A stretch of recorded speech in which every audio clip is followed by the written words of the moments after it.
I got interested in this topic, particularly after 40 years plus of being a public finance economist. I got really interested in this question about a year ago after the provincial budget was announced, and trying to sort out what was going on in the budget and why was it the way that it is.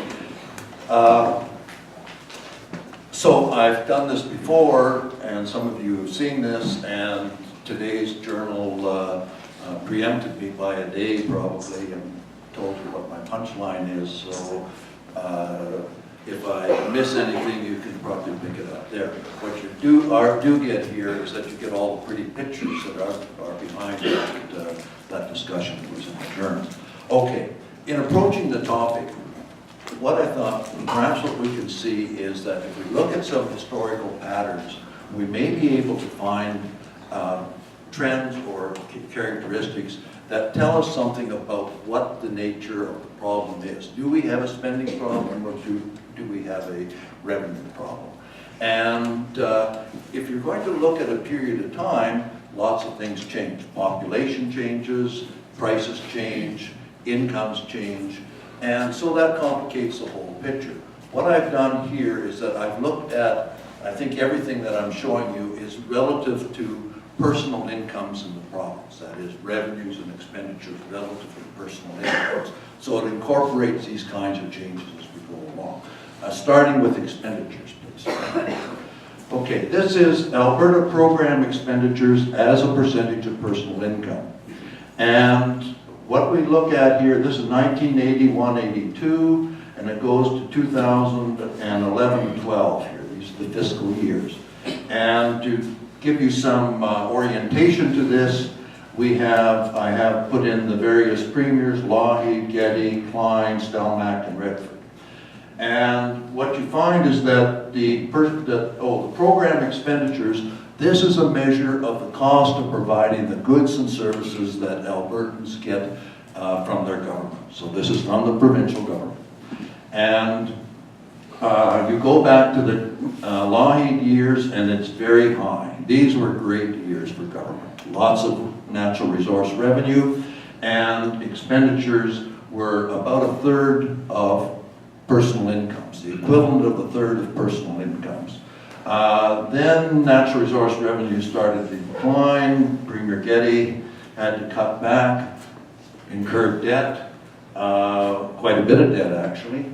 And the crisis kind of came when the Klein government came in and really cut back on expenditures. But what is most interesting here is that for the last 20 years, the Alberta government has provided about 20%, or the equivalent of 20% of personal incomes as expenditures on goods and services to the people of Alberta, okay? And this is financed in a variety of ways. But this 20% is really what we're looking at here, plus or minus a little bit.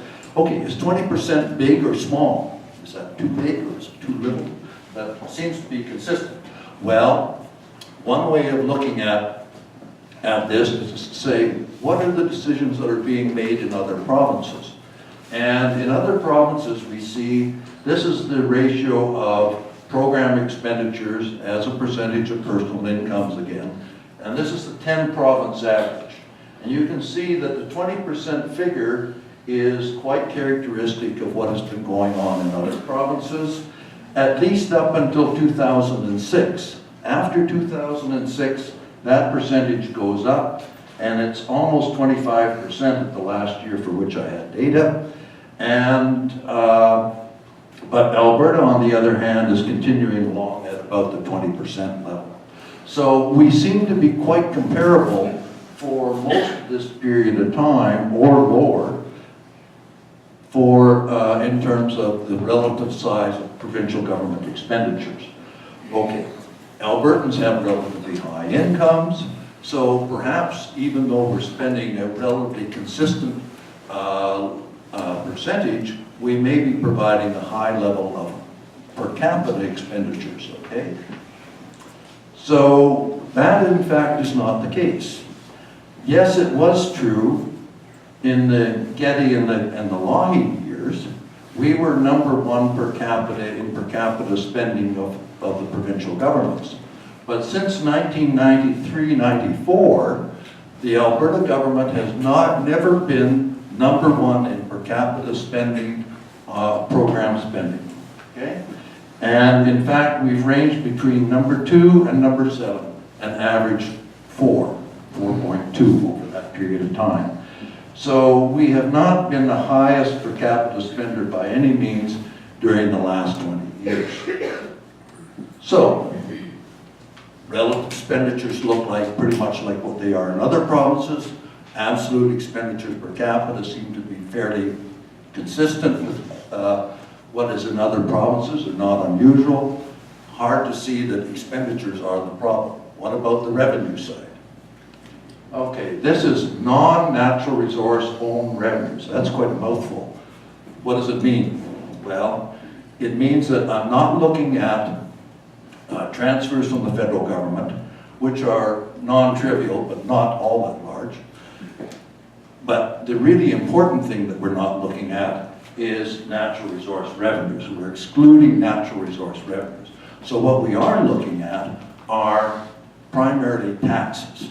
Personal income taxes, corporate income taxes, education taxes, alcohol and fuel and tobacco taxes, a whole bunch of licenses and fees and charges, and also some revenue from investments, particularly that in the Heritage Savings Trust Fund. So this is mostly revenue that is coming out of Albertans' pockets, okay, as opposed to natural resource revenues. Now you see that for much of this period of time, that has been about 17%, and as of 2000, it starts to decline. So let's look at this latter period a little more closely. And so here we're looking at non-natural resource owned revenue and program expenditure as a percentage of personal income. So we're looking from 1994-95. This red line is the expenditure per capita. The blue line is what we were just looking at, the revenue per capita from non-natural resource revenues and own source revenues. So here we find that in the late 90s, we were spending about, this source of revenue was about 17% of personal income. When it gradually goes down, and the last 3 years, it's been 12.25%. So it's gone down almost 5%, or the exact number is it's gone down 28.5% relative. This is 28.5% smaller than that. Okay? So there's been a considerable drop in the contributions that Albertans make out of their own pockets to the cost of providing goods and services within the province. Let's see. Okay, so what are the plans for the future? You can go on one more. Good. Okay. This is the future as it appeared 1 year ago. Okay? Just at the time of the provincial budget, a year ago. Okay? So the provincial government's plans are looking 3 years ahead. So I'm looking and saying, okay, what is the province planning for the next 3 years? And the first thing to note is that we're not going to be rescued by natural resource revenues. The expectation is that we're not going to get natural resource revenues high enough to really save the day, so to speak, okay? So they're not going to fill up this gap.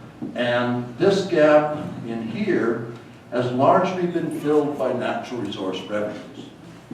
From here to about here, we had a real natural resource boom. It generated a lot of revenue.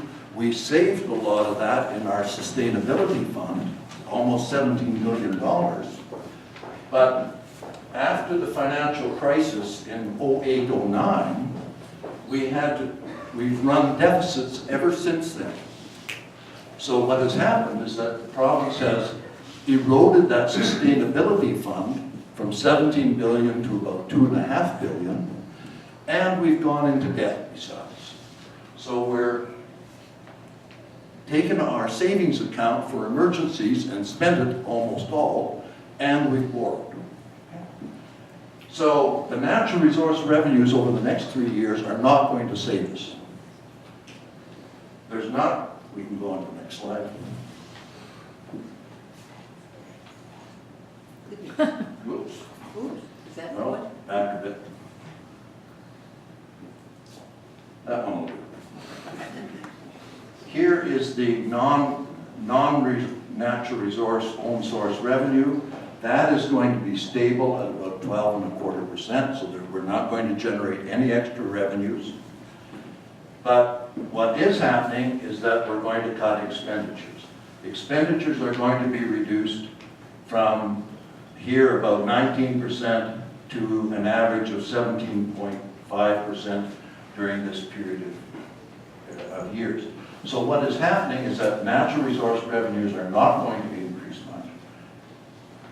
Revenues from other sources, from taxes and so on, are not going to increase. And expenditures are, the government is looking at this issue as an expenditure problem, and we're going to solve the problem by cutting expenditures. It doesn't really solve the problem, but it's going to reduce the problem. So the interesting thing is that natural resource revenues are the lowest that they have been in 35 years. Not this non-natural resource revenue, own source revenue, is also the lowest level in 35 years. And expenditures are also, in terms of relative to personal income, the lowest level that they will have been in 35 years, lower than even during the Klein cuts. So, do we have a revenue problem or an expenditure problem? That's what we sort of